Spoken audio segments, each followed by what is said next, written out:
Thank you for that kindness and those memories. I have to say, I don't think I've been this nervous for a presentation than my doctoral defense. My trust is that it will end just as funny. I've titled today's talk, Catherine of Siena, A Woman for All Seasons, with thanks to Robert Bolt. Because as I studied for this lecture, I became more and more aware or struck by the fact that there are so many strong analogies between her time, the 14th century, and ours. But before we launch, I do want to make one personal observation. Back several decades ago, in the midst of time, when I helped establish this lecture, the thought was that it would be reserved for Ohio Dominican faculty who would take their turn. And as the decades passed, nothing. Nobody asked me.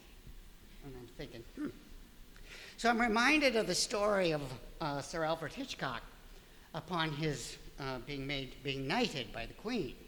He's a rather old man by then, and he went to Balmoral. She knighted him. And upon his return, the reporters asked him, Sir Alfred, why do you think it took the Queen so long to knight you? And he thought for a moment and said, sloth. So let's begin first with the words, with a prayer from the liturgy of April 29th, which is the real feast, where Paul writes, if we say we have fellowship with him while we continue to walk in darkness, we lie and do not act in truth. But if we walk in the light as he is the light, then we have fellowship with one another. And the opening antiphon of that liturgy, here is a wise virgin from among a number of the prudent who went forth and lighted the lamp to meet Christ. Alleluia. One of the enduring themes of Catherine is light. She bore it, she enkindled it, and she left it. So, I want to do a few things. I want to begin by pointing out some of the commonalities between the 21st century and the 14th. And then I want to say a bit about the sources of her life, and then her life and her meaning, and what she teaches us. And if we have time, I want to address three things that are still, to me, disturbing, but which my studies have helped me look at it in a different light. So, how is today somewhat akin to the century in which Catherine was born and died? Well, first of all, it was a century in which the institutional church and many political institutions had been corrupted. She lived in the middle of what historians call the Babylonian captivity, when the Pope was abducted and taken to Avignon, and the period after was known as the Great Schism, where there was a crisis of authority over the question of voter fraud, if you will. And at one time, we had three popes, all vying for the claim of legitimacy. Secondly, it was a time of vicious civil strife, where political differences and political interests devolved into violence. And the 14th century was a century of war throughout Europe, especially on the Italian peninsula, and of course then the ongoing war with the Ottoman Turks. Then it was a time of plague. The introduction of the bubonic plague in 1348, which would decimate European population and change that continent forever. And finally, it was an age in which women were subordinate as a cultural norm, where a woman who acted decisively was considered to be disrespectful and beyond the norm. Catherine, in one sense, would have been viewed by the male establishment as not particularly helpful and a bit of a shrew. That was because she was decisive, she had integrity, and she spoke her mind. So think about today and think about then, and let's see if we can make some sense out of what her life means and what it might teach us in terms of our own situation. But before I tell you briefly the story of her life, I want to say something about how do we know what we know about her? Well, there are two sources of her own. One, her letters, which she was not literate. She could not read or write, although in the telling of the story, she miraculously learns to read and write, but in all probability, the letters were dictated. Most of them authentic. And then there is the extraordinary work called the Dialogue, in which Catherine, much like Augustine, lets us in on the prayer between her heart and God. And then there is, of course, the famous biography by Raymond of Capua, who had been assigned to her as her keeper because she was not considered particularly orthodox.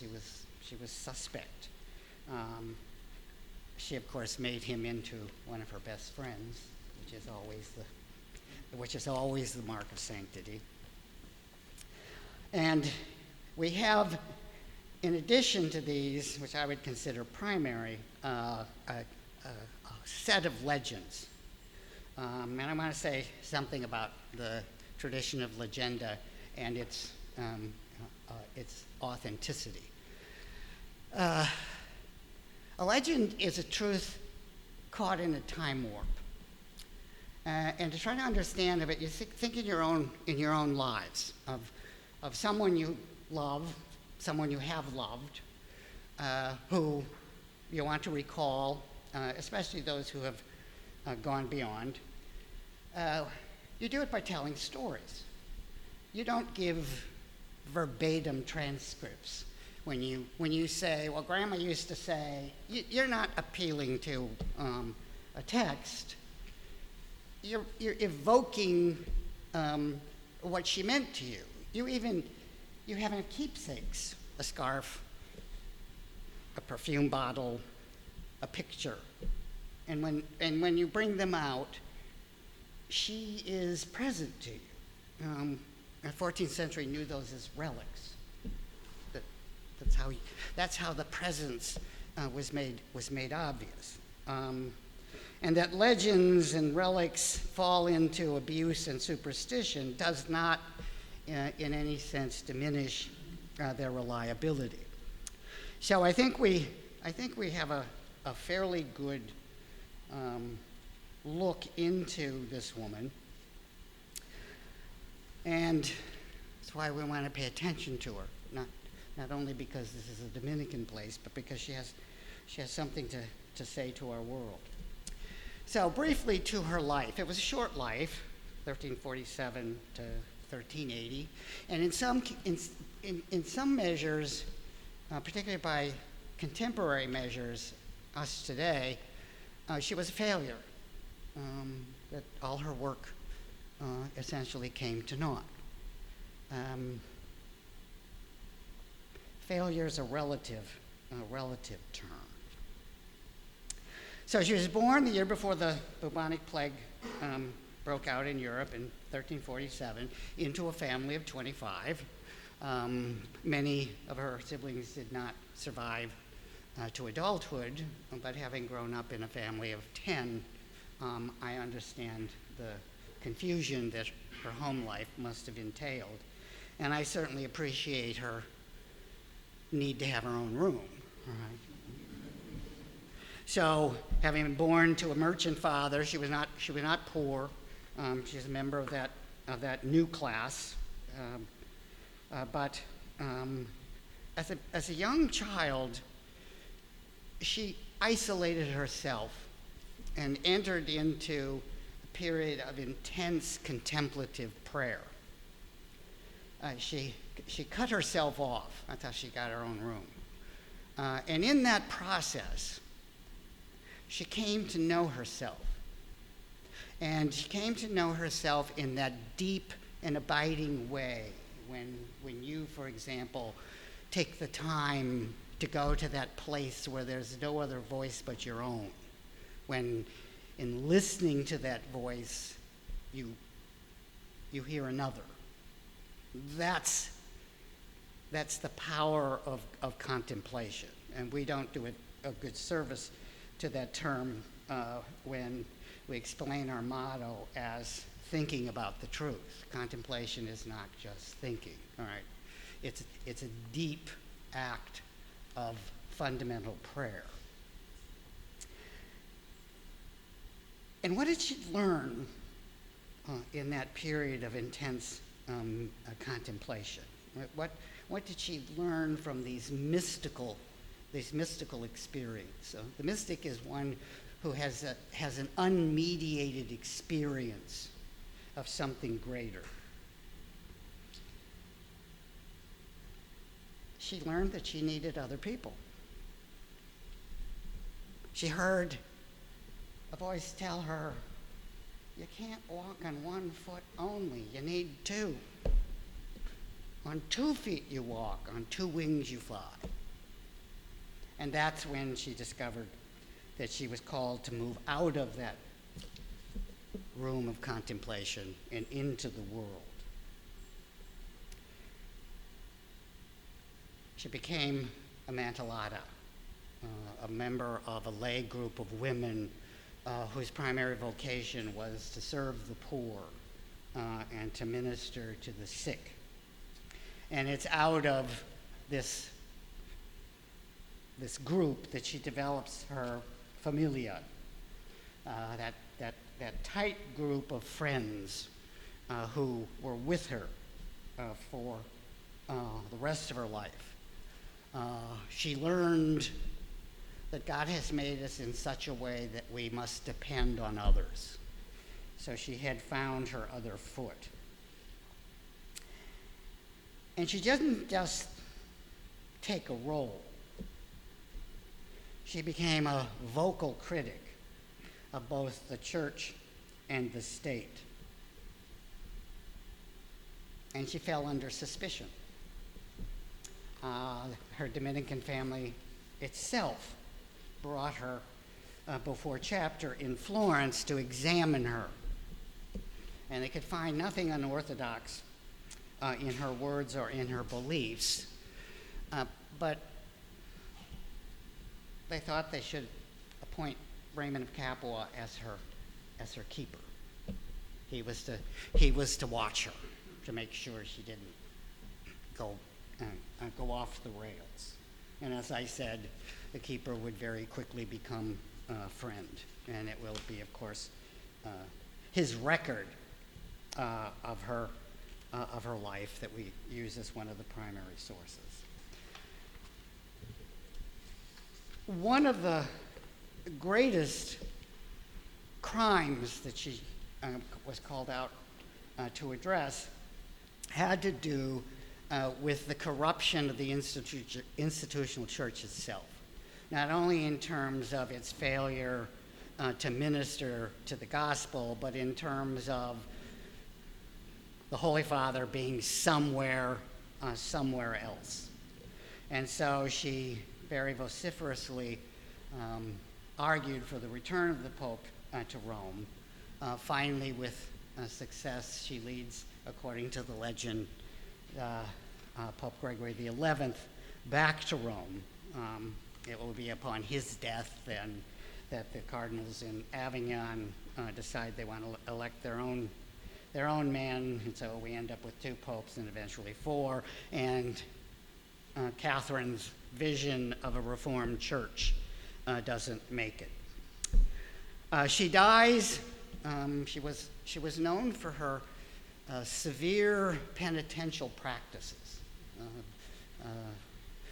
The end, she was supposed to have only survived on the bread of the body of Christ and a little water. She was probably anorexic.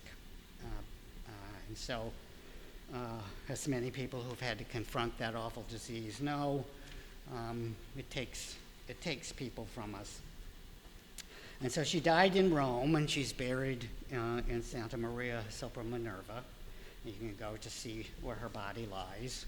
I won't go into the gruesomeness about where her head lands up or her foot, but see me after. I'll talk to you about that. So what does this short, by the world's standard, unsuccessful life teach us? It teaches us, first of all, I think, something about mercy. What it means to put on the skin of someone else and to feel the world as they do, knowing that God's justice is also his mercy. Spend the rest of your lives trying to figure that one out. How is God's mercy and God's justice the same thing? All right? And if you get an answer before I leave, send me an email or a text. The second thing her life teaches me, I think, is something about courage and integrity. The understanding that you're not really you unless you can stand up for yourself, unless you can plant your feet firmly on the ground, take a stand, face your fear, and do what you think is right. That costs. Right? This particularly costs today, where we live in a digitalized world. The third thing I think her life suggests to us is something about solidarity. That we never walk, as I said, only on one foot by ourselves. That in fact, we need 2 feet. That is, we are dependent upon others. Dominicans are, as part of their charism, itinerants. If you look at the 2 statues on campus, both Dominic and Catherine are in the process of walking. All right, I mean, Dominicans didn't sit. All right, they went out. Right, and Catherine was more than a literal walker. She went everywhere. And then finally, I think our life teaches us something about love, particularly the notion that you can't get to heaven if you don't love your neighbor. And you can't love your neighbor if you don't actively work for justice and peace. Which takes me then to the core of what I think her message is. If there's one thing I want you to remember from this, it is that Catherine, I think, is absolutely correct, that every one of us is called to be a mystic. Every one of us is called to develop an unmediated relationship with that which is greater, that which is God.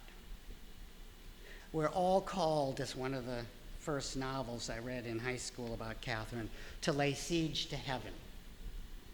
And in doing so, to discover ourselves and somehow make the world a better place. One is about an understanding of human nature. One is about understanding of the common good. See where I'm going here? The third is about an understanding of justice. And the fourth is an understanding of the nature of truth. Now, all of you should know where I'm going. And those of you who have had perhaps the misfortune of studying with me should know some definitions. The definition of the human person, the substantive unity of body and soul, the definition of the common good, that set of conditions, moral and material, without which there is no individual or group good. Justice, the right relationship you have with yourself, with others, and with God. And then finally, the truth, that is the realization that there is an objective, knowable, unifying reality that all of us have, in imperfect ways, admittedly, access to. What we mean by a truth that transcends what's merely human. So think of that very brief, inadequate description of her biography. Her life begins with an examination of who she really is and what she is truly created for. In her early life, she was a contemplative who figured out what the right relationship she had to herself. You can't get it right if you don't get yourself right. You have to enter into a critical dialogue between I and me to discover the self, which is uniquely yours. That understanding of who she is and what she was made for moved her then into the world, where she began to discern the good that was common to all. She's a proponent of all of those things, material and moral, that are shared and should be shared among each and every one of us if each and every one of us is to lead a fully developed human life. And all of her work, whether it was cleaning the wounds of the sick, or ministering to the poor, or resolving the civil strife between Florence and Pisa, or whether at the very heights of power, she stands in the papal court and says, "Your Holiness, you're wrong. You don't belong here." All of those were her way of trying to secure what we understand as the common good.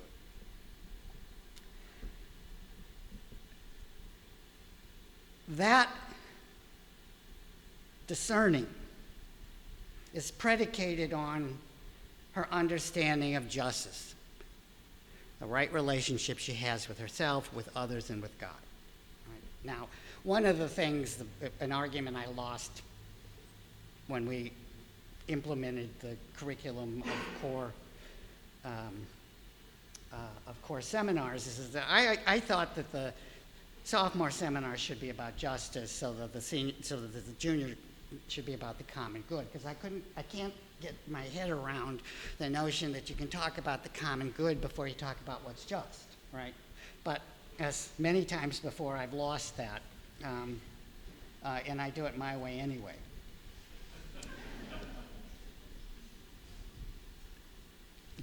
There's a wonderful story about her understanding of right relationship with others, and it's the story of when she accompanies a condemned man to his execution.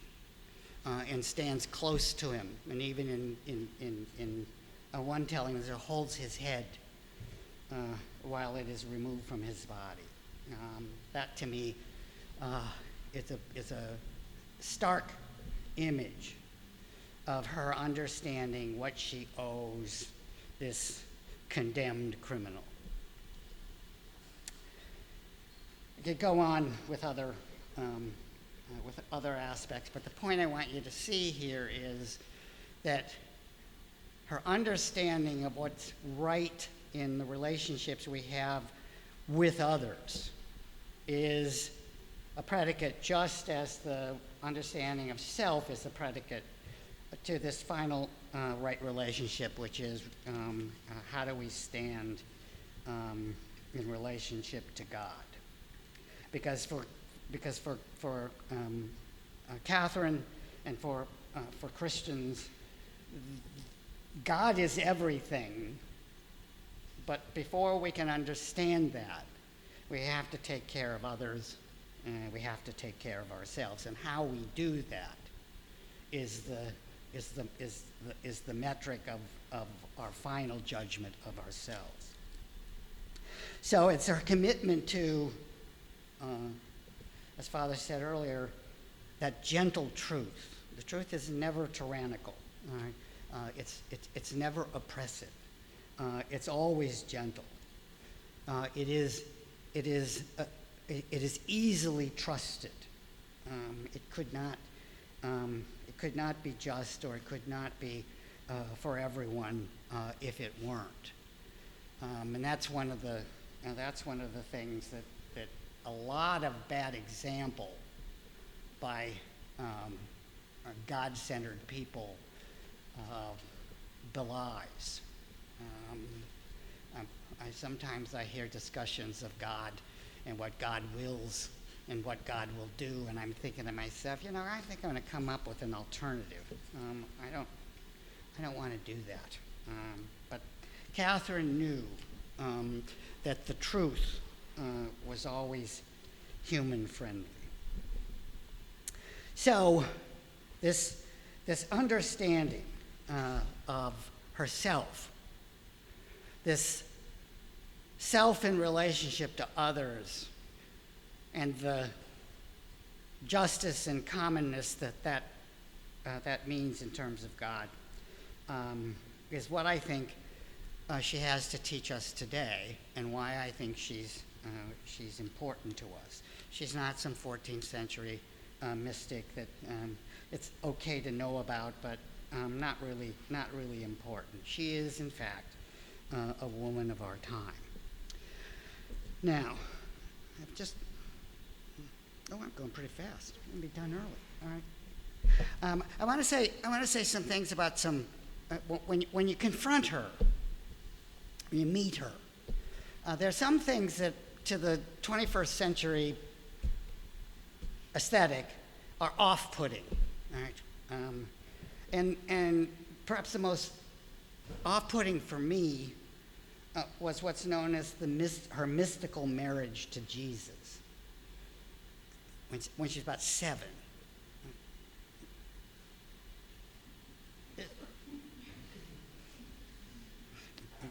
Aren't there laws against that? It's not about sex at all. It's about what often sex stands for, and that is commitment, right? This was a way of explaining her commitment to the truth, right?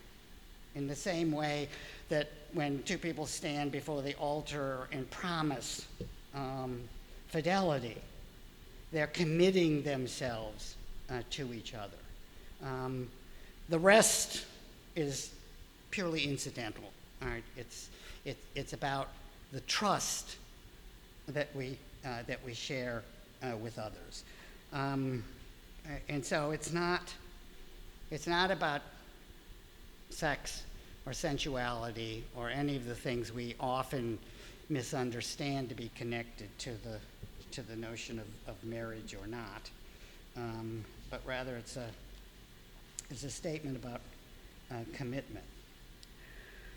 The second thing that I think is, or at least was off-putting, still is off-putting for me, is her severe penitential practices.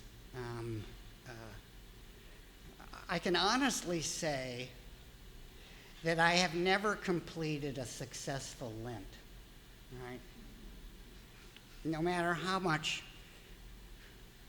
I try, usually by week 2, there's oh hell with it, right? You get on a little longer if you think, Sunday's our day off, right? But I've never been one, perhaps because of the trauma of my childhood religious experiences. And so her extreme penitential practices are often said, well, this is how they did it in the 14th century. No, that's not it. I think those practices, although elevated to have a purpose, were probably simply the suffering of an anorexic. I once had a student who investigated the question of whether God could bring good out of something as bad as anorexia. It wasn't a particularly successful thesis, but I thought it was hard enough to warrant some reward. The question here is, would God use something bad, indeed something evil, to bring forth something good? Not that God is the cause of what's bad or the cause of evil.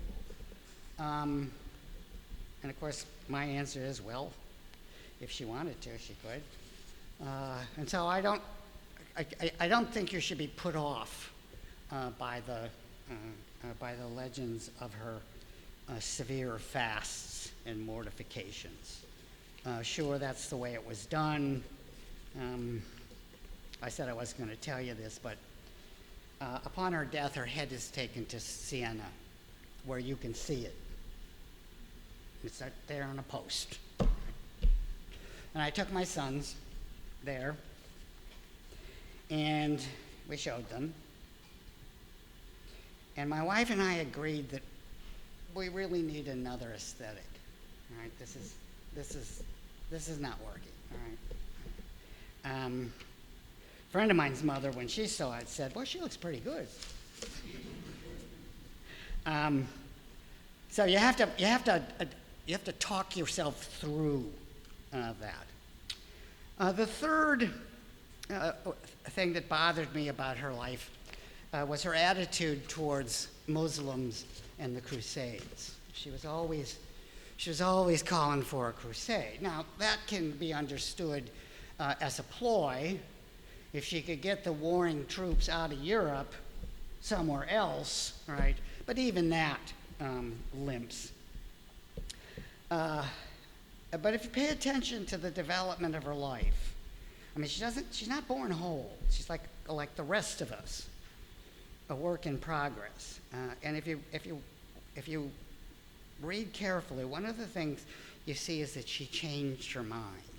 And those of you, again, who've studied with me, what have I said is the mark of a liberally educated person? That he or she can change his mind. That you can think that you're wrong and say, oops, I'm going to do it differently. And I think she moved in that regard from a love of those she was among, a love for Christians, to a love for all Muslims. And that, of course, is one of the reasons I think that her life ultimately has to teach us something about love, which is why then on my only slide, I included a line, soul cannot live without loving. It must have something to love, for it was made to love. And if just that is all she teaches us, that's enough.